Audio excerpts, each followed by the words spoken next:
La Murcia medieval es un crisol de culturas y religiones a orillas del río Segura. Aún perviven en sus calles y plazas los ecos de aquella Medina Mursilla árabe, predecesora de la ciudad cristiana reconquistada por Alfonso X. Pero antes de que el medievo trazase los primeros esbozos de la Murcia actual, civilizaciones ancestrales poblaron montañas y altozanos cercanos, dejando un legado de incuestionable valor.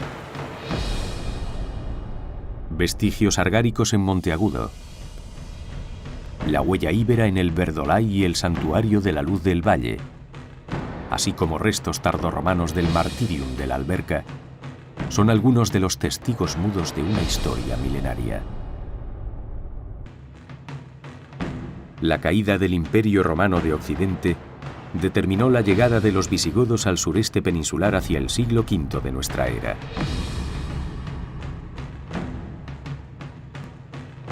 Este pueblo creó en el actual territorio de la región de Murcia un reino gobernado por el pragmático Teodomiro.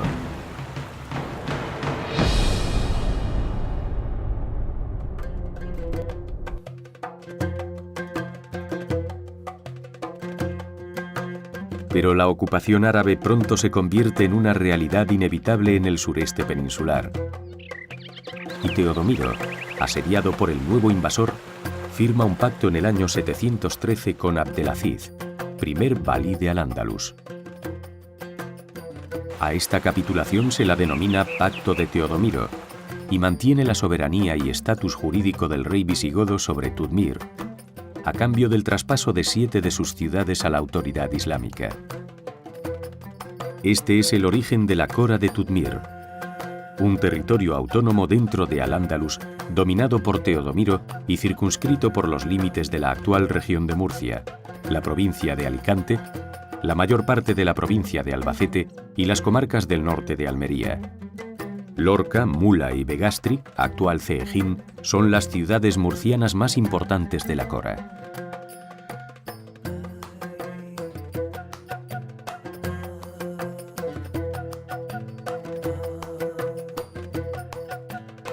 En los albores del siglo IX, Lorca asume la capitalidad de una Tudmir estigmatizada por las continuas reyertas entre los diferentes clanes establecidos en su territorio.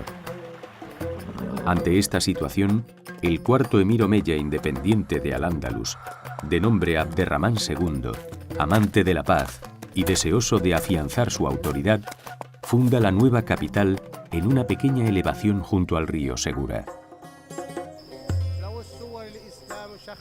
Es el 25 de julio del año 825 y Medina Mursilla acaba de nacer.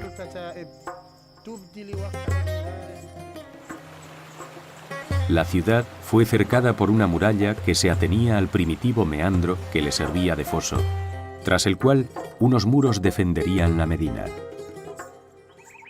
Estaba rematada en su parte superior por almenas y un paso de ronda para la vigilancia.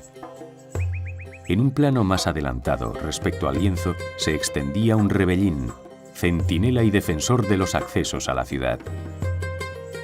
La longitud del perímetro amurallado oscilaría entre los 2.600 y 2.800 metros y alcanzaba una altura media de 15 metros. Estaba reforzada por 95 torres y se comunicaba con el exterior mediante 6 puertas, que aumentarían a 12 en época cristiana. En su interior había una alcazaba, último bastión defensivo de la Medina, en el que se alojaban no solo el gobernador y jefe militar de la Cora, sino también las tropas a su directo servicio. Durante el Califato de Córdoba, Murcia crece, prospera, asiste a un espléndido florecimiento cultural y se consagra por fin como clara capital política y centro económico de Tudmir.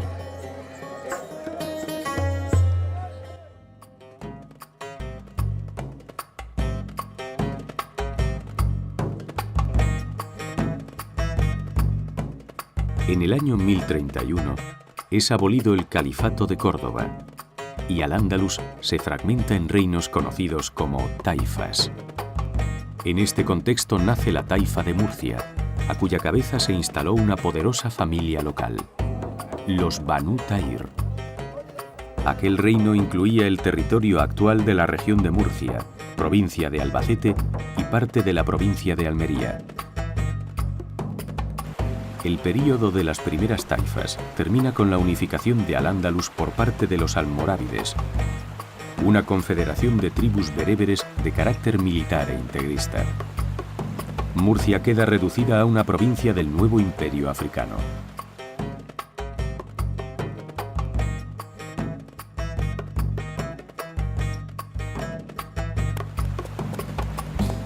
Pero el yugo almorávide duraría poco. En 1147 aparece en escena uno de los personajes más apasionantes y controvertidos de la historia medieval murciana, Ibn Mardanish, conocido por los cristianos de la época como Rey Lobo. Hombre libertino y carismático, mantuvo cordiales relaciones con la corona de Castilla. Fundó un emirato que se extendió por toda la zona oriental de Al-Ándalus y organizó una resistencia feroz contra la nueva amenaza africana, el Imperio Almohade. La actual capital del Segura se erige entonces como importante centro político y cultural, llegando a ostentar la capitalidad de Al-Ándalus. La explotación de su fértil huerta confiere prosperidad a la Medina. Se desarrolla una importante artesanía que exporta cerámica a las repúblicas italianas. Aparece el cultivo de la seda, proliferan las escuelas y la ciudad ocupa un caserío al otro lado del río llamado Al-Larilla. Se trata del antecedente del barrio del Carmen. El Rey Lobo construyó en Murcia asombrosas alcazabas, grandes paseos y rebosantes jardines. Algunas de sus obras más notables aparecen en la actual pedanía de Monteagudo. Los castillos de Monteagudo y Larache y el Castillejo o Casar y Ben Saad actuaron como baluarte defensivo frente a los almohades. De ellos, el Castillejo fue la residencia de verano de Ibn Mardanish.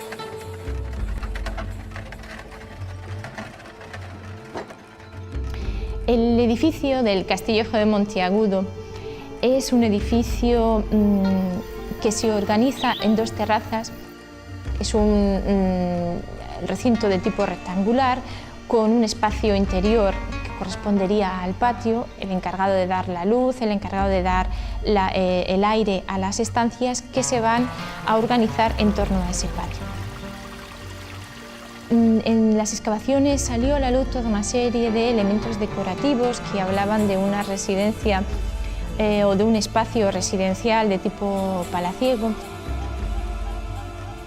En el ocaso de su mandato, este bello palacio fue destruido por los almohades.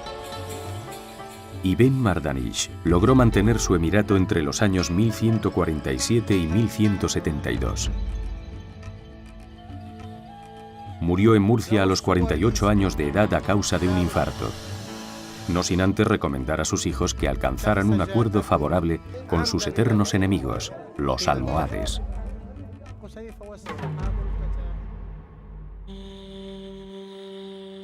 En el año 1174, los hijos de Ibn Mardanish capitulan ante los almohades, que extenderán su dominio por todo Al-Ándalus hasta el año 1212, cuando en la batalla de las Navas de Tolosa, las tropas cristianas aniquilen a su ejército. Iniciado el período de las terceras taifas, el 4 de agosto de 1228, Ibn Hud se proclama emir de un nuevo reino independiente con capital en Murcia y conquista casi todo Al-Ándalus. Bajo su mandato, Murcia asistirá a una nueva época de esplendor cultural. Figuras como Ibn Sabin, Al-Rikotí y Ibn Arabi difunden la mística y la filosofía por todo el reino. Una de las obras de mayor belleza atribuidas al mandato de Ibn Hud es el Palacio Islámico de las Claras o Alcázar Seguir. El paso del tiempo no ha impedido que las paredes de este convento atesoren en clausura algunos de los retazos del patrimonio islámico murciano más monumentales. tales como muros, arcos, yeserías y capiteles que reflejan la transición entre la arquitectura almorávide y la nazarí.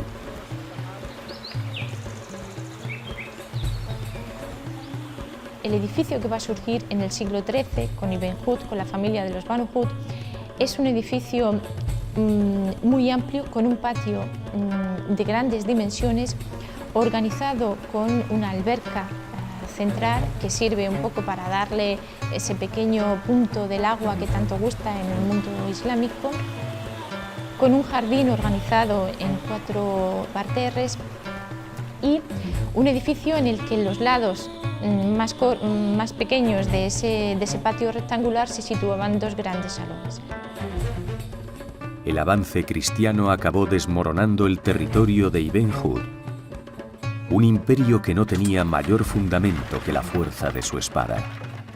Tan solo pudo mantener su autoridad en el reino de Murcia. Ibn Hud fue asesinado en la Alcazaba de Almería en 1237. Cuenta la leyenda que el rey se enamoró de una joven cristiana que confió al gobernador de Almería, Al-Ramini, pues había prometido a su esposa no tomar a otra mujer.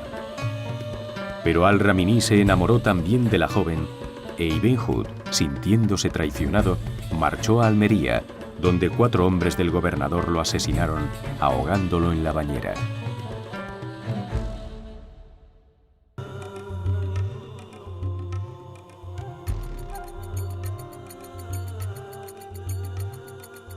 En 1243, Ibn Hud, último emir de Murcia, firmaba con el rey castellano Fernando III para la capitulación del reino de Murcia el Tratado de Alcaraz.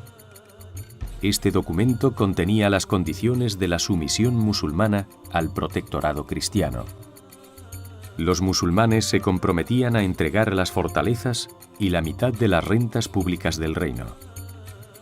Por su parte, veían aseguradas sus respectivas jurisdicciones y podían mantener propiedades, costumbres y religión. El 1 de mayo de 1243, el entonces infante don Alfonso, hijo de Fernando III el Santo y futuro rey sabio, entra en Murcia dispuesto a hacer cumplir las condiciones acordadas en el Tratado de Alcaraz. Alfonso X es el monarca castellano que mayor relación ha mantenido con Murcia. Convirtió la ciudad en uno de los centros culturales más importantes de su reinado, y en ella, y para ella, escribió algunas de sus obras poéticas más bellas. Muchas de las cantigas de Santa María están vinculadas a la capital del Segura, siendo la más conocida la cantiga de la Arrisaca.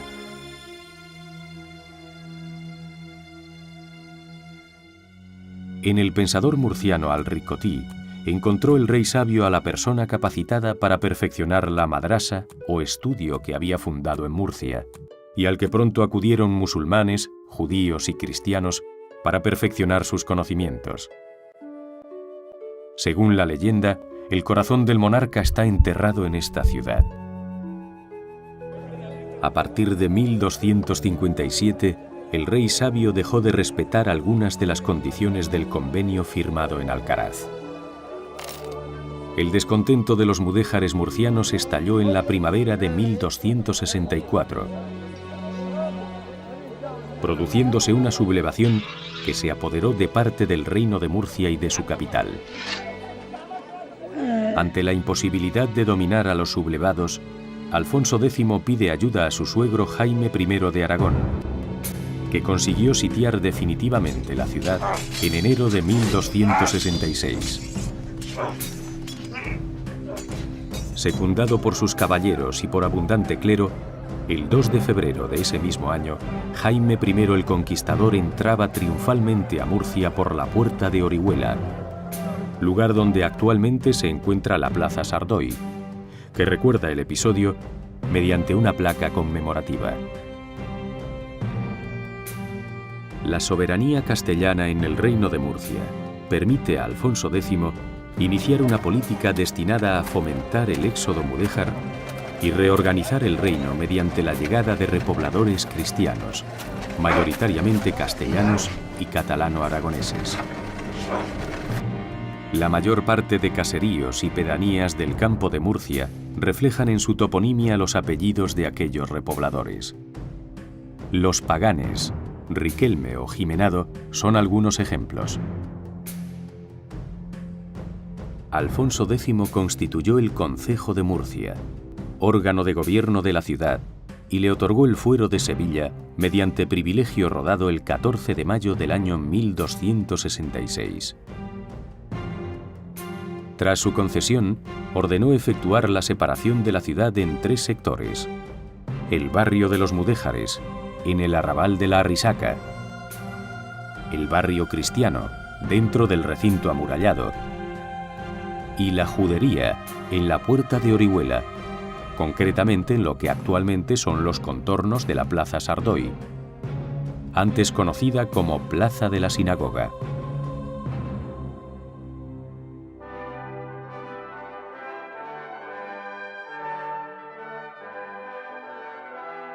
La crisis sucesoria abierta tras la muerte del infante Fernando, primogénito de Alfonso X, perfila el horizonte en el que cobra protagonismo la familia Manuel. Tras la firma del Tratado de Torrellas, en el año 1304, el reino de Murcia se convertirá en un territorio gobernado por don Juan Manuel, adelantado mayor del reino de Murcia desde 1284, sobrino de Alfonso X y nieto de Fernando III. Bajo su protección, otras estirpes irán ocupando puestos en la dirección política del reino y obteniendo señoríos. Por estas vías ascendió al vértice de la pirámide sociopolítica murciana la familia Fajardo. En los últimos años de su vida, don Juan Manuel se dedicó exclusivamente a la escritura, y de su pluma surgieron grandes obras de la literatura medieval española, como El Conde Lucanor. El cambio de influencia en la ciudad de Murcia entre la familia Manuel y la familia Fajardo se produce en el siglo XIV. Los Manuel emprenden una huida y se restaura la legalidad en la persona de Ruy López Dávalos como adelantado mayor. Los Fajardo van a ir acercándose al poder aprovechando la huida de los Manuel a Orihuela. A partir de ese momento, los Fajardo serán adelantados del reino de Murcia. Su deseo de conseguir el control del reino desencadena las luchas intestinas entre Manueles y Fajardos. Conspiraciones, traiciones y asesinatos entre las dos familias serán la nota dominante en la segunda mitad del siglo XIV. Las pugnas desembocaron en el dominio de la capital por parte de los Fajardo. En 1383, el rey Juan I de Castilla entregaba el adelantamiento de Murcia a Alfonso Yáñez Fajardo. El linaje gobernó la capital hasta que los reyes católicos iniciaron su política de